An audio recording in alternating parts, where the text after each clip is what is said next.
Are you a farmer, rancher, or forest landowner who experienced discrimination in USDA's farm lending programs before 2021? You may be eligible for assistance through USDA's Discrimination Financial Assistance Program. Applications close October 31st. To learn more, visit 22007apply.gov or call 1-800-721-0970. That's 1-800-721-0970.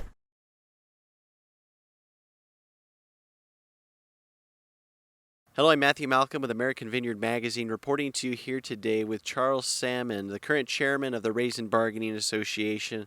Also to our left here, we got Dwayne Cardoza, also on the board of the RBA. Have you here today. We want to talk about a special announcement, pretty exciting announcement, a record amount of purchases from the federal government announced for our California raisins. Correct. This is going to work out that inventory supply issues that we've had for some years, especially thinking about all the foreign competition that we have for raisins. Can you tell us about this special announcement, Charles? This announcement, the award came out August 22nd, and it was real close to $50 million. It was just slightly under that. We just got the paperwork a couple of days ago, so I don't really have a total tonnage or dollar amount per packer yet. But there was a couple of real big winners in this as far as tonnage goes. So overall, how much tonnage do we anticipate going through with this? Well, this purchase here, I believe, is pretty close to about 19,000 tons. There was some previous buys earlier that Mr. Cardoza, he knows exactly what the tonnage was there, but the total purchase dollar-wise in the last 4 months is really close to $70 million. That's pretty significant. When we think about the record amount of government purchases this year, it's not just the recent announcement. That's one of the programs, right? There are other programs as well. We talk about Section 32 purchases, and can you elaborate on that a little bit, Dwayne? There's three specific programs involved in the $70 million purchase. One is our normal buy, which is going into the school lunch program. And then the second one is a COVID relief. It's called a CCD. And that was approximately $16 million. And then the Section 32 is for commodity oversupply, oversurplus. So that was $49 million, almost $50 million. So that's kind of what the program that has been awarded right now.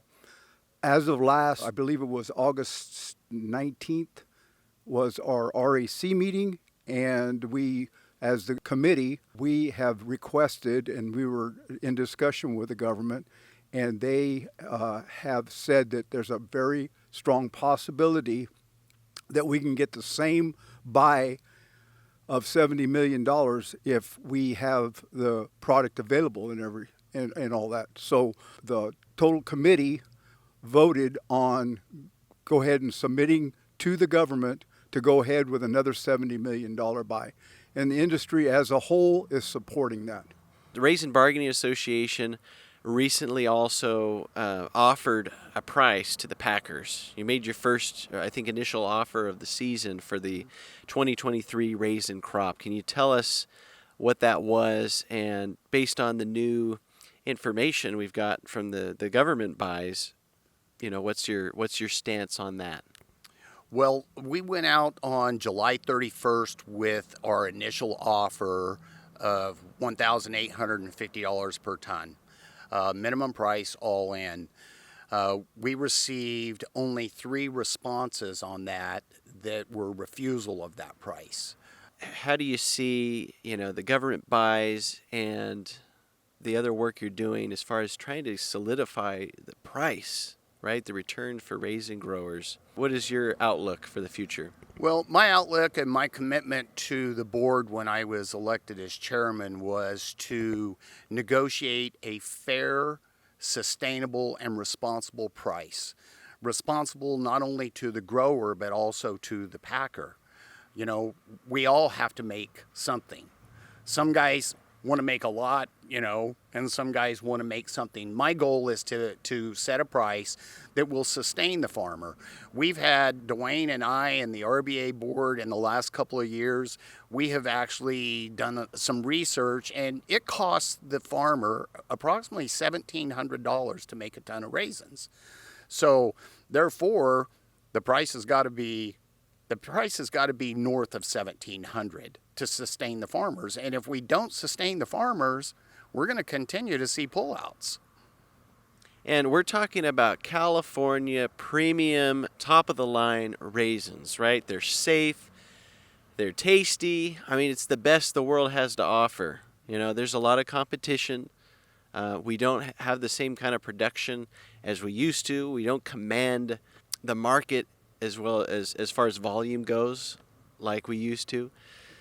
But we still have the number one, right? The number one top quality, safe, reliable product the world has to offer. So that should account for something with the price, right? Shouldn't it? Well, something, Matthew, food security is becoming it's kind of the hot button right now. The industry's pivoting to more of a domestic situation because the export market is so volatile and competitive. And this is why we were able to work these government programs, because our packers are competing against, for instance, Turkey, and they're bringing product in below our cost of production.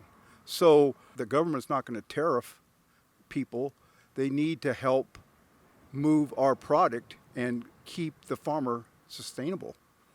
And that's kind of where the government programs are based. These programs are for our raisin growers, not for anybody to make a lot of money outside of the raisin grower.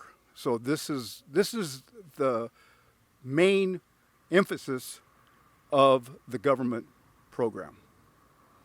Well, thank you, Dwayne. Thank you, Charles. We appreciate your efforts to, advocate and protect the interests of our California raisin growers. Read more about it in American Vineyard magazine, and look forward to our annual State of the Industry, Raisin Industry address at our Grape, Nut, and Tree Fruit Expo on November 10th. So see you then. Matthew Malcolm, CaliforniaAgNet.com.